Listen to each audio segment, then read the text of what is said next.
पंकज मिश्रा हमारे सहयोगी इस वक्त हमारे साथ है। पंकज, क्योंकि अब ये चूंकि प्रक्रिया में बदलाव हुआ है और आधा आधा बांट दिया यहाँ पर गया है, क्या माने कि कब तक जो पिक्चर है वो क्लियर हो जाएगी?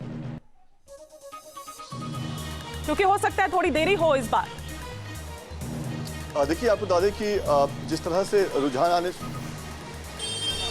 रुझान जो आने शुरू हुए हैं उसके मुताबिक करीब 1 से 2 बजे तक जो है वो चीज़ें साफ हो जाएगी। लेकिन जो फाइनल नतीजे जिसका हम इंतज़ार कर रहे हैं कि किस पार्टी को कितने उम्मीदवार मिल रहे हैं, इसके लिए करीब 6 से 7 बच सकते हैं, क्योंकि बहुत सारे टेक्निकल चेंजेस इस बार किए गए हैं और एक नया एक तरीका है, नया प्रयोग है। क्योंकि हमने देखा कि कल पोलिंग के दौरान भी बहुत सारे लोग कंप्लेन कर रहे थे, क्योंकि बहुत सारे बदलाव किए गए। तो बहुत सारे लोग जहाँ पर वो रेगुलर वोट देने जा रहे थे वहाँ पर इस बार वो गए तो उनका वहाँ पर नाम नहीं था। तो कई सारे बदलाव किए गए हैं। हालांकि उन बदलाव की जानकारी सही तरह से जिस तरह से जनता के पास पहुंचनी चाहिए थी वो नहीं पहुंचाई गई थी, और वही बदलाव जो है वो आज काउंटिंग के दिनों में भी दिखाई दे रहा है। तो करीब कह सकते हैं कि 6 से 7 बच सकते हैं कि चीज़ें क्लियर हो जाए कि किस पार्टी को कितने उम्मीदवार मिले हैं। लेकिन करीब 1 से 2 बजे तक जो है वो रुझान के अनुसार ये साफ हो जाएगा कि बीएमसी पर सत्ता किसकी होगी। महाराष्ट्र में जो 29 महानगर पालिका है वहाँ पर कहाँ पर कौन सी पार्टी जो है वो आगे है,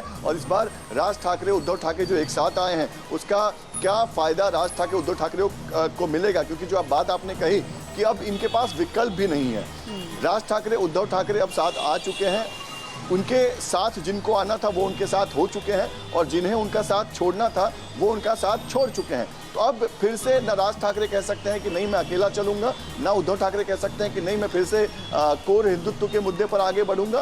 क्योंकि अब जो स्थिति यहाँ पर है, यहाँ से अगर कोई अगर रास्ता बदलता है तो उसके लिए फिर आगे नुकसानदायक होगा। क्योंकि तो पंकज आप देखिए ना कि बीएमसी के चुनावों की हम जब यहाँ पर बात करें तो एनके सर आपकी बात उस वक्त अधूरी रह गई थी, आप उसे भी पूरा करिएगा। और एक एड ऑन मैं इस पर पयोधी के सवाल पर भी कर लेती हूँ कि बीएमसी का चुनाव सिर्फ सर ये नगर निगम का चुनाव नहीं है, बल्कि महाराष्ट्र में मुंबई की जो ये सत्ता है उसको हासिल करने की लड़ाई और आपका कितना वर्चस्व है उसको भी कहीं ना कहीं बताता है। आप देखिए ना कि कई राज्यों से ज्यादा तो इसका अकेले का बीएमसी का बजट है सर, 9 राज्यों से ज्यादा बीएमसी का, अकेले बीएमसी का बजट।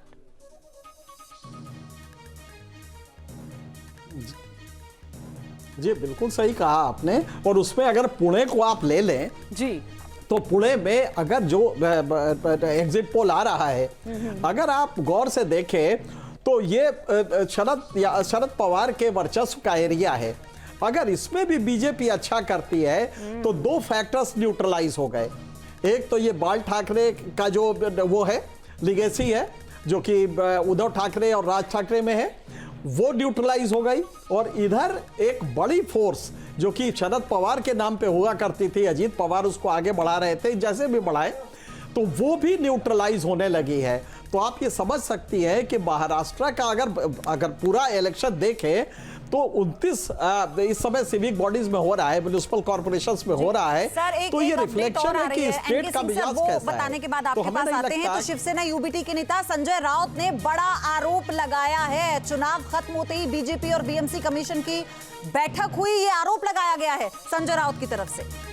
किशोर शदोले जी क्या कहेंगे आप इस पर? संजय राउत बड़ा आरोप लगा रहे हैं आप लोगों पर। कल देखिए वो स्याही वाला मामला आया था जब उद्धव ठाकरे और राज ठाकरे भी कहते हुए नजर आए थे, और अब वो कह रहे हैं कि बीएमसी के जो कमिश्नर है उनके साथ आपकी बैठक हुई। आपके मोबाइल पर तुरंत आएगी ब्रेकिंग न्यूज, स्क्रीन पर सबसे पहले दिखेगी बड़ी खबर, देश दुनिया की हर खबर एक जगह। अब आपके मोबाइल पर तुरंत फटाफट इंस्टॉल कीजिए न्यूज नेशन ऐप और रखिए खुद को अपडेट।